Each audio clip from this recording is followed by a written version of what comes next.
Good morning. I'm Dr. N. Balu. I'll be teaching services marketing for all of you. So I'm the Deputy Dean from the School of Management, Kumaraguru College of Liberal Arts and Science. Here we go. Welcome to the first unit of services marketing.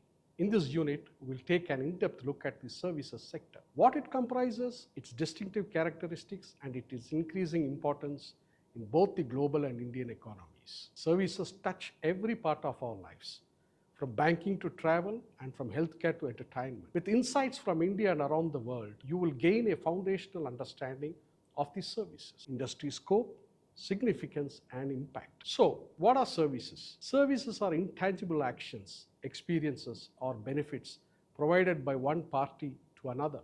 Unlike a physical product, a service cannot be touched or owned, it is experienced. For example, think about a doctor's consultation or an online subscription. In both cases, you aren't purchasing an object, but a benefit, health advices, or access to digital content. These examples highlight the experiential nature of services. The services industry has grown into a vital economic force. Globally, it is the largest contributor to the GDP of developed countries, reaching as high as 80% in economies like the United States. In India, services contribute over 55% of GDP, driven by sectors such as information technology, finance, hospitality, and healthcare.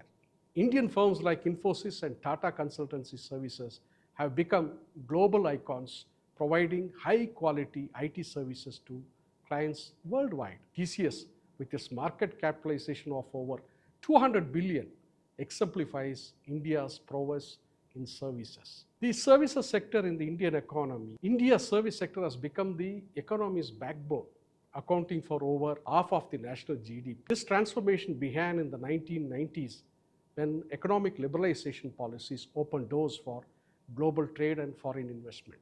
Industries like telecommunication, finance, and IT flourished. Today, services employ nearly 32% of India's workforce, with IT and software services emerging as major employers in cities like Bangalore and Hyderabad. Globally, services-oriented economies have thrived. The United Kingdom, for example, also derives over 75% of its GDP from services. But India's growth in this sector is unique. The Indian government's Digital India initiative has accelerated the growth of tech-driven services, bringing millions online and creating demand for telecom and IT services. India's success in the service sector highlights the country's talent and innovation in fields like IT, telecom, and business process outsourcing. We call it as BPO. So what are the components of the services economy?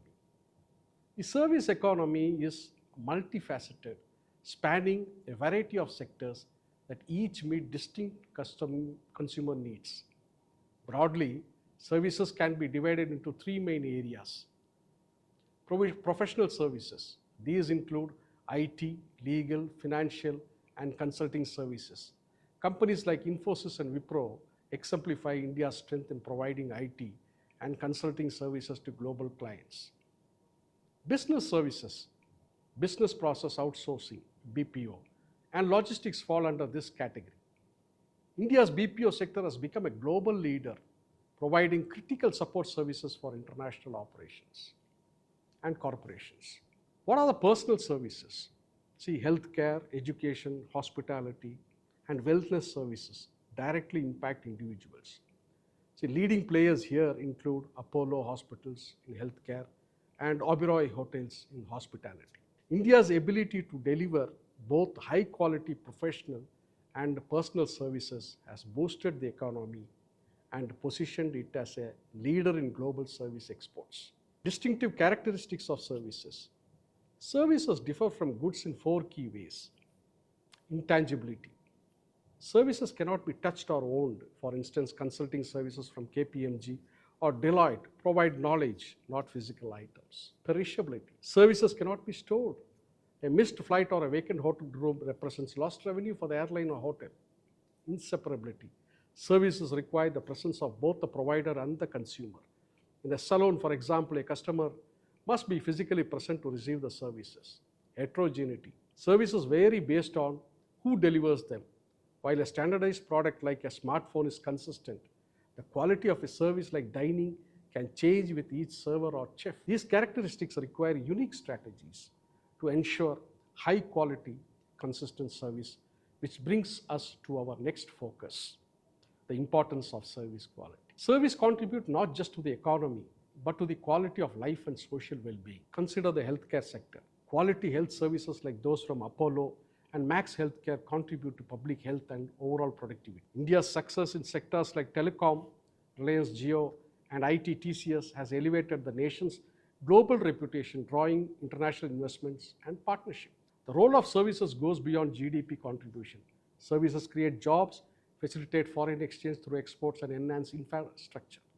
A well-developed service sector is a sign of thriving economy.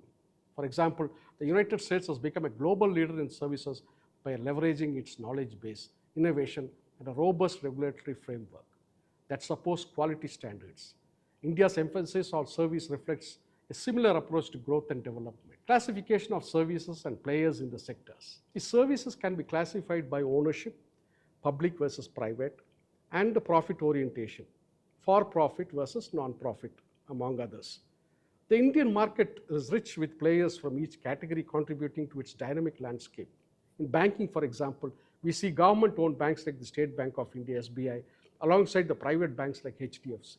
In healthcare, the Apollo Hospital offers private for profit services, while public institutions like AIIMS, All India Institute of Medical Services, provide for the public, which offers high-end health services. Similarly, India's mixed landscape has allowed a diversity of services that fuel growth, accessibility, and innovation. How did the service sector evolve? The liberalization reforms of 1991 marked the beginning of a new era for the Indian service sector. IT companies like Infosys and Wipro were among the first to benefit, tapping into the global demand for skilled outsourcing services. This shift led to the emergence of Silicon Plateau in Bangalore, where thousands of professionals now work for companies serving clients worldwide. Government policies like Digital India, Skill India, and Make in India have continued to propel growth, especially in tech-driven sectors. Today, India is a top player for global IT services, commanding over 55% of the global outsourcing market share. Moreover, India's telecom revolution, led by Reliance Jio, has brought millions online, creating new markets for digital and telecom services. Indian talent and technological innovations have been crucial in this journey. How do we differentiate between goods and services? Understanding the differences between goods and services helps companies tailor their approach. For example, a company selling a car must focus on the product's features and the quality, while a ride-hailing service like Ola or Uber must focus on convenience, availability, and driver experience. Goods are tangible, storable, and standardized, while services are intangible, perishable, and variable. These differences make marketing services more challenging but also more rewarding, as service companies can foster deeper, more personalized relationship with customers. Companies like Amazon blend goods and services to provide seamless shopping experience. Amazon Prime, for example, is not just a subscription. It's an ecosystem of benefits that create value beyond the product. So what defines a service and how does it differ from a tangible product? These are some of the questions. Explain the role of service sector in the Indian economy. How has it evolved over the years?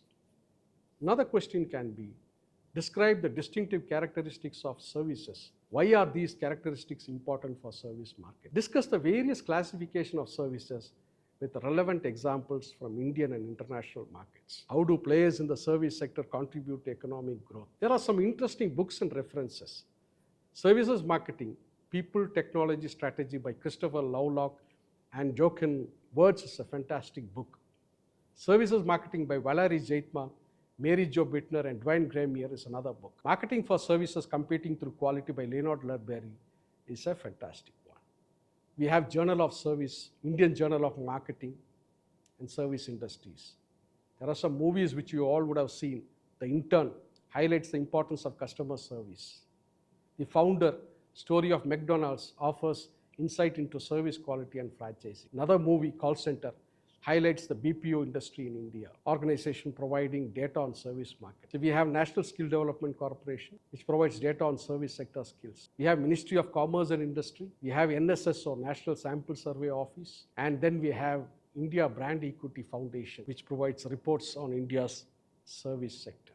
Friends, that's all we see in Unit 1. So we look forward for more in Unit 2. Thank you very much.